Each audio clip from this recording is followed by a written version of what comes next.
নমস্কার বন্ধুরা, আমি আজকে সকালে ব্রেকফাস্ট শুরু করেছিলাম, পাস্তা, যেটার মধ্যে টমেটো, পেঁয়াজ কুচি এবং গাজর কুচি দিয়ে ভালো করে নাড়িয়ে চাড়িয়ে সেদ্ধ করা বয়েল পাস্তাটা দিয়ে দিয়েছিলাম। তার মধ্যে পাস্তা মশলা দিয়ে নাড়িয়ে চাড়িয়ে তৈরি হয়ে গেছিলো আমার পাস্তা। তারপরে শুরু করেছিলাম বাঁধাকপি, যেটা রুই মাছের মাথা দিয়ে। বাঁধাকপির মধ্যে ফোড়ন দিয়েছিলাম 5 ফোড়ন, তেজপাতা এবং শুকনো লঙ্কা।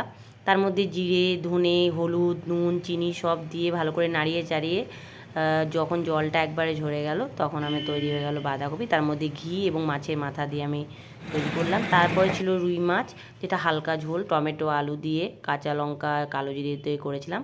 আর এটার মধ্যে একটা ভালো যে দিক যেটা হচ্ছে, জিরেটাকে ভালো করে জলের মধ্যে গুলে তার সঙ্গে চিনি দিয়ে সুন্দর একটু 10 মিনিট মতো রেখে সেটা ওই মাছের ঝোলের মধ্যে দিয়ে দিয়েছিলাম।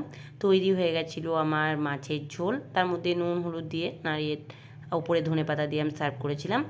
আজকের আমার লাঞ্চের মেনুর ছবি আপনাদের সঙ্গে শেয়ার করলাম।